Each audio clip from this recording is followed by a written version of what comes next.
Subriel Matias did his thing. Subriel Matias. Not a whole lot of defense in that fight, and I wasn't mad. We like Carson. I'm really happy they stopped that fight when they did. Agreed. Because Ananyan did not look like he was in good shape. He did. But the scary thing with Matias, we remember what happened with Maxim Dadashev. Yeah. And it was taking the exact same pattern as this fight. Some of the, again, from a similar part, Eastern Europe, them guys are tough. And some, with that Maxim Dadashev fight, taught me that I'll never forget, and this really is for the utmost respect to all fighters, is some of these guys will die before they touch the canvas. Because Maxim Dadashev died that night and never actually suffered a knockdown. Yeah. And so this guy, he went down off the left hook, but he was fighting in a similar fashion that Dadashev fought that night against Matias. And so I was really happy they stopped it, man, because Matias, he got 18 knockouts now and 18 wins, but he's not a one-punch knockout guy. Right. He pounds you into submission. Right. And those are the guys that give you the worst damage, is the guys when you get into the late rounds and you still taking punishment. Somebody said something James Toney-ish, like just breaks you down and just constant. But yeah, no, he gets obviously revenge. Sometimes it even looks like he throws arm punches. Yeah. I mean, anything that's going to do damage is I said that earlier in the night. I was like, there are arm punches. Get the guy on the end of the shot and release the shot from there. But when on top of that, everything's landing. But when you know how to work the way you work, I wasn't a fighter like this. So to get in on the inside and do things like this, roll, step over, like that wasn't my game. My game was bop, pivot, get out, and keep it moving. And so for me, I was like, I don't really dig that, but he knows how to break a guy down by just working his hands, keeping his hands at home when he needs to, and just continue to stay at that pace. It's a really impressive pace that he has. Not an easy fight for anyone at 140. I mean, I don't think he's. I don't think he beats like the champs. Right. That's not going to be fun to face him. Shout out to the ref. I just mean Gary Antoine Russell and Brandon Lee. Yeah, I don't know a name. Call Kenny. Jose Ramirez as well. Right. I mean, any of those guys, but I don't think he's an easy night's work for anyone. But yeah, no, he's an explosive fighter. Yeah, he'll give people hell. Yeah, gives not a defensively sophisticated guy. Surely not. No, definitely not. Definitely not a defensive wizard there. But sometimes you don't need to be. He'll take some to throw some. Yeah, he's fun to watch. Yeah, absolutely. I watched the fights back yesterday for two reasons. Number one, I wanted to see how that fight played out with Gary. Watched the whole thing beginning to end. Yeah.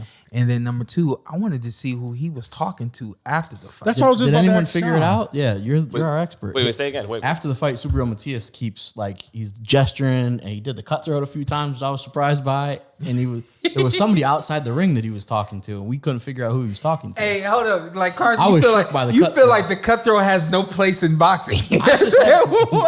Bernard Hopkins for because I feel like it was. I'm more of what he kept. I'm like, who you jumping at? It was more of a thing when we were growing up. Like the NFL players were doing the cut. Then they start and killing then they kind of cut it down, and I just haven't seen it. So I saw it. I was like, oh my goodness, the cutthroat's back. But yeah, no, they never. Yeah, we I have watched no clue the who it post-fight is. interview and all that. They never referred to who he was talking to. maybe Ananyan's team. I mean, he's a rough customer, Subriel Matias. I remember asking him about did you ever feel any remorse? Not that he should, because he was doing his job, but did you ever feel any remorse about what happened with Dadashev? And he told me, very matter of factly, nope, I was doing my job. And then growing up in Puerto Rico, I saw men get killed in front of me all the time.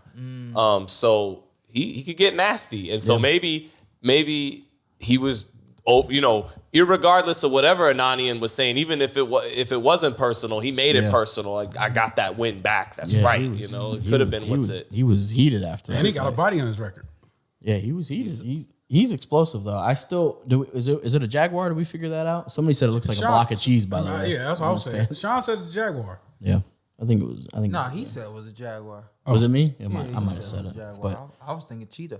Shawn, do you like doing? We'll see. I thought it was a big difference.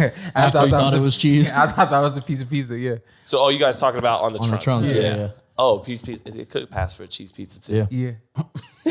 I could have poured him all the way into it. Go ahead. You had an actual question, but it could. Obviously, what he kept doing over and over again, and Lomachenko will do this in his own way. Touch, bang, touch, bang, and he would.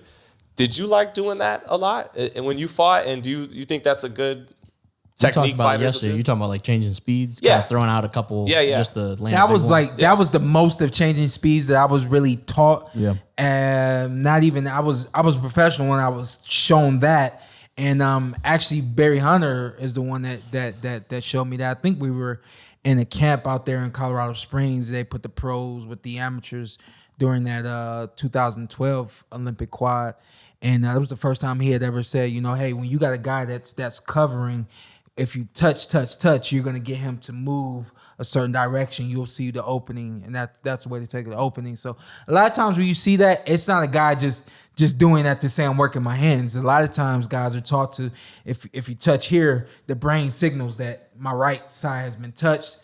That happens, so on and so forth. So I did like doing that as a professional because I felt like it got results. You know, one of my favorites of that was Adrian Brunner and Emmanuel Taylor. Where he throws these wide hooks and then uppercut, boom, straight down the middle. Crazy. That was one of the craziest knockouts I've ever seen. It was so, because it was in the moment you just see these punches throwing, and then on the replay it was when they slowed it down where he's just like throwing these just touchy hooks, half hook, half uppercut. And Taylor's, and then wasn't it in the 12th round? Boom, it was late. Last round. Yeah, last round. Taylor got up, like he did get up. He did make it to the distance. I don't remember that part. Yeah, he did. It was such a good knockdown. Yeah, that's all I remember. I was actually at that fight. Yeah, hit the outsides of the gloves and then was like boom, straight up the middle. But I think at 140, I think something's got to change for him in order for him to win a title at 140. Matias. Yeah.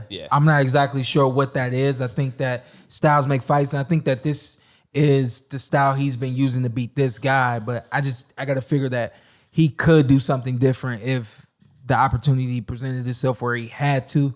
But I didn't see anything different in this fight opposed to the previous fight. A guy like Regis Prograis, lights him up just defensively. I believe if he fights that kind of, tries to fight that kind of fight, maybe not change trainers, but bring someone in like a Barry Hunter.